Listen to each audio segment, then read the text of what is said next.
নমস্কার বন্ধুরা, আজকে আমি আপনাদের জন্য এনেছি এই গরমে ভীষণ মজাদার একটা পায়েসের রেসিপি। আর এই পায়েস বন্ধুরা বানিয়েছি, মেন উপকরণ রয়েছে সাবু। তো সাবুর সঙ্গে আর কি কি দিলে পায়েসের টেস্ট অনেক গুণ বেড়ে যাবে সেটাই আমি আজকের এই ভিডিওতে দেখাবো। চলুন তাহলে ভিডিওটা শুরু করি। এর জন্য অবশ্যই লাগবে হচ্ছে সাবুদানা, ছোট বড় যে কোনো দানা আপনি ব্যবহার করতে পারেন। আমি এখানে 180 ml একটা চায়ের কাপের 1 কাপ সাবুদানা নিয়েছি। এখানে দানাটা খুব ছোটও না আবার খুব বড়ও না। তো সাবুদানাটাকে বন্ধুরা বেশ ভালো করে 2 থেকে 3 বার এরকমভাবে হাত দিয়ে কচলে কচলে ধুয়ে নিতে হবে, মানে ধুয়ে জলটা ফেলে নিতে হবে। তো পরিষ্কার করে ধোয়া হয়ে গেছে। এবার আমি আপনাদের দেখাই, দেখুন এর মধ্যে অল্প একটু কিন্তু জল রয়েছে। খুব বেশি পরিমাণে সাবুটাকে জল দিয়ে ভেজানো যাবে না। এবার আমি এর মধ্যে দিচ্ছি, দেখুন জল, যে কাপটার 1 কাপ সাবু নিয়েছি তার ঠিক হাফ কাপ এখানে জল দিয়ে দিলাম। জলটা একেবারেই বেশি পরিমাণে দেওয়া যাবে না। দেখতেই পাচ্ছেন সাবুটার ঠিক ওপর পর্যন্ত জলটা রয়েছে। এবার ঢাকা দিয়ে আধ ঘন্টা মতো রেখে দেব। আর আধ ঘন্টা পরে সাবুটা অনেকটা ফুলে যাবে, ফুলে ডবলের থেকেও বেশি হয়ে যাবে। কিন্তু তার মাঝে যেটা আপনাকে করতে হবে, দেখুন সাবুটা কিভাবে ফুলে গেছে। তো তার মাঝে আপনাকে মাঝে মধ্যে কিন্তু চামচ দিয়ে নেড়ে দিতে হবে, মানে 4 থেকে 5 মিনিট ছাড়া ছাড়া সাবুটাকে এরকম চামচ দিয়ে কিন্তু আমি নেড়ে নিয়েছি। তো দেখুন জল কিন্তু একেবারে নেই, দেখতেই পাচ্ছেন। এই রকমভাবে কিন্তু সাবুটাকে ভিজাতে হবে পায়েসের টেস্ট ভালো পাওয়ার জন্য। এবারে আমি একটা গ্যাসে প্যান বসিয়েছি। প্যানটা হালকা গরম হলে তাতে দিয়ে দিচ্ছি একেবারে অল্প পরিমাণে একটু বাটার। আপনি চাইলে পুরোটা ঘিও দিতে পারেন। তো আমি অল্প একটু বাটার এবং ঘিও কিন্তু দেখতে পাচ্ছেন একেবারে অল্প পরিমাণে একটু মেশাচ্ছি। তো এটা এই পায়েসটার জন্য বন্ধুরা 2 চামচ 3 চামচ করে মানে ঘি দেওয়ার কোনো প্রয়োজন নেই। জাস্ট অল্প একটু ঘি একটু বাটার দিয়ে দিলাম। বাটারটা একটু দিলে টেস্টটা আপনি বেশি ভালো পাবেন। এবারে এর মধ্যে কিছু কিশমিশ আর কাজু ফ্রাই করছি। কিশমিশ আর কাজুটা পরিমাণটা নিজের পছন্দ মতো কম বেশি করতে পারেন, তবে অল্প একটু ভেজে দেওয়ার চেষ্টা করবেন। তাহলে কি হবে, পায়েসের গন্ধটা খুব ভালো আসে, বিশেষ করে সাবুর পায়েসে। এই ঘিতে যে হালকা করে ভাজা হচ্ছে একটা সুন্দর গন্ধ হবে। অল্প একটু ফ্রাই করে এর মধ্যে দিয়ে দিচ্ছি যে কাপে 1 কাপ সাবু দিয়েছিলাম তার ঠিক হাফ কাপ সিমাই। তো এই সিমাই দিয়ে বন্ধুরা সাবুর পায়েসটা একবার বানাবেন, দুর্দান্ত খেতে লাগে। আপনি যদি কাজু কিশমিশ নাও দিতে পারেন, কিন্তু সিমাইটা অবশ্যই মেশানোর চেষ্টা করবেন। বেশিক্ষণ ফ্রাই করব না, 1.5 থেকে 2 মিনিট ফ্লেমটা হাই মিডিয়ামের মাঝামাঝি রেখে নাড়াচাড়া করে সিমাইটাকে ফ্রাই করে নেব। আর এখানে বন্ধুরা যে কোনো সিমাই ব্যবহার করা যেতে পারে, তবে এখানে আমি এই যে সিমাইটা নিয়েছি দেখতে পাচ্ছেন এটা ফ্রাই করাই বাজারে বিক্রি হয়, তাই হালকা করে ভেজে নিলেই হবে। তো এটা ভাজা হয়ে গেছে। এবার আমি প্যান থেকে এগুলো নামিয়ে নিয়েছি। এবার এর মধ্যে আর কিন্তু কোনো ঘি বা বাটার কিচ্ছু দিচ্ছি না। এর মধ্যে এবারে দিয়ে দিচ্ছি আমি ভিজিয়ে রাখা সাবুটা। সাবুটাকে বন্ধুরা উল্টে পাল্টে ফ্রাই করতে হবে। খুব বেশিক্ষণ কিন্তু ফ্রাই করা যাবে না। একটা সময় দেখবেন যে সাবুটা হালকা সফট হয়ে গেছে এবং দলা পাকাতে শুরু করেছে, মানে একটা জায়গায় গুটিয়ে যাচ্ছে, এরকম অবস্থায় কিন্তু একটা সাবুটা চলে আসবে। দেখুন কিছুটা ডোর আকার নিতে শুরু করেছে।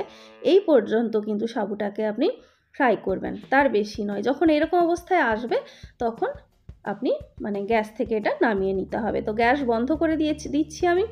এবার প্যানে রেখে আরও একটুক্ষণ নাড়াচাড়া করছি। বন্ধুরা এই যে দলা পাকানো দেখতে পাচ্ছেন, পায়েসটা যখন ফাইনালি তৈরি হবে তখন কিন্তু সাবু আবার ঠিক আলাদা আলাদা হয়ে যাবে। এবারে আমি গ্যাসে বসিয়ে দিচ্ছি আরেকটা কড়াই। একটু বড় কড়াই নিতে হবে এখানে। এর মধ্যে এবার দিয়ে দিচ্ছি গরুর দুধ 1 লিটার। তো আমি এখানে বাজারের প্যাকেট দুধ ব্যবহার করছি। আপনারা যেটা খুশি, মানে ডাইরেক্ট গরুর দুধ যদি পান সেটা তো আরও ভালো হবে। তো এখানে আমি 1 লিটার দুধ দিচ্ছি। বেশি পরিমাণ কিন্তু দিলাম না, দেখতেই পাচ্ছেন। দেখুন এখানে সাবু যে কাপের 1 কাপ নিয়েছিলাম তার হাফ কাপের থেকে একটু বেশি চিনি দিলাম। তো চিনিটা আমার মনে হয় এটাতে পারফেক্ট মিষ্টিটা আসে। আপনি যেরকম পছন্দ করেন সেই অনুযায়ী আর একটু বাড়ানো বা কমিয়ে দিতে পারেন। তো এবারে এটাকে ফুটতে দিতে হবে দুধটাকে। আর খুব বেশি ফুটিয়ে ঘন কিন্তু করব না, জাস্ট ফুটতে শুরু করলেই হবে। তার আগে আমি 2টো এলাচ ফাটিয়ে দিয়ে দিচ্ছি। এলাচটা দিলে বেশ সুন্দর একটা গন্ধ পাবেন। তো এটাকে মাঝে মধ্যে নাড়াচাড়া করে দেবেন, দুধটা কোনোভাবেই কড়াইতে নিচে যেন লেগে না যায়। তো দুধটা হালকা গরম হওয়ার পরে আমি একটু গুঁড়ো দুধ মেশাচ্ছি, একেবারেই অল্প পরিমাণে। 1.5 থেকে 2 চা চামচ দিলেই হবে, বা এটা আপনি নাও দিতে পারেন, তবে দিলে কি হবে আরও একটু ভালো লাগবে পায়েসের টেস্টটা। তো এখানে 2 চামচ মতো আমি গুঁড়ো দুধ দিয়েছি, দেখতে পেলেন। এবার এটা মিশিয়ে নিচ্ছি, এটাকে ফোটা পর্যন্ত অপেক্ষা করব। মাঝে মধ্যে একটু নাড়াচাড়া করে নিতে হবে, নিচে কোনোভাবেই যেন লেগে না যায় সেটা অবশ্যই খেয়াল রাখতে হবে। দুধের যে কোনো জিনিস বানাতে গেলে সবার আগে কিন্তু সেই খেয়ালটা আপনাকে রাখতে হবে। দেখুন দুধটা ফুটতে শুরু করেছে। আমি আগেই বলেছি যে বেশি এটাকে মেরে ঘন করার কোনো প্রয়োজন নেই। এবার আমি এর মধ্যে দিয়ে দেব ভেজে রাখা সাবুটা। আগেই বলেছি সাবুটা যেরকমভাবে দলা পাকিয়েছে এই অবস্থায় কিন্তু থাকবে না। এটা গরম দুধে দেওয়ার পর আস্তে আস্তে ফুটতে ফুটতে সাবুদানাগুলো কিন্তু ঠিক আলাদা আলাদা হয়ে যাবে। একেবারে প্রথমটা আপনার মনে হলেও হতে পারে যে এটা বোধহয় এরকমই থেকে যাবে, একেবারেই তা নয় বন্ধুরা। একটু ধৈর্য ধরে নাড়াচাড়া করবেন, দেখবেন প্রত্যেকটা সাবু কিন্তু আলাদা হয়ে যাচ্ছে। তো বড় বড় যে ডালাগুলো রয়েছে সেগুলোকে একটু ভেঙে দেবেন খুন্তি দিয়ে, তাহলে কি হবে একটু তাড়াতাড়ি দানাগুলো আলাদা হবে। তো এবার এটাকে গ্যাসটাকে মোটামুটি মিডিয়াম রেখে, একবারে হাই না রেখেই একটু মিডিয়াম রেখে নাড়াচাড়া করে নিতে হবে যতক্ষণ না সাবুদানাগুলো মোটামুটি আলাদা হচ্ছে। তো দেখতে পাচ্ছেন এখন সাবুদানাগুলো কিন্তু অনেকটা আলাদা হয়ে গেছে। কিছু অল্প ছোট ছোট যে ডালাগুলো রয়েছে সেটাও কিন্তু আর একটু পরে থাকবে না।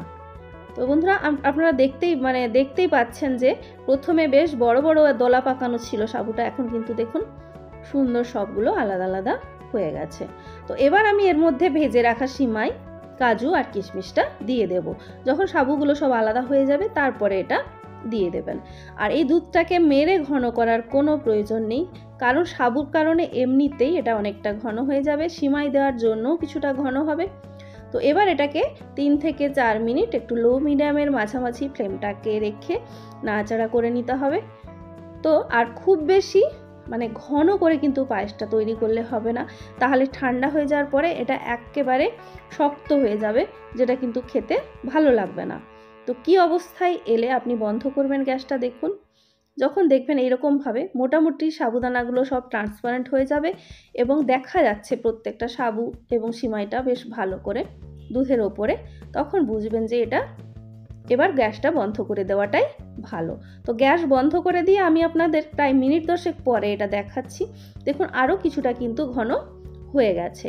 তো বেশ কিছুটা ঠান্ডা হয়ে গেলেই আপনি এটাকে সার্ভ করতে পারেন। তবে বন্ধুরা বেটার টেস্ট পাওয়ার জন্য এটাকে অবশ্যই ভালো করে ঠান্ডা করে নিন। সম্ভব হলে যদি ফ্রিজ থাকে তাহলে ফ্রিজে বেশ কিছুক্ষণ রেখে 1 থেকে 2 ঘন্টা ঠান্ডা ঠান্ডা এটাকে সার্ভ করবেন, তাহলে কিন্তু বন্ধুরা এটার টেস্ট অনেক গুণ আপনি বেশি পাবেন।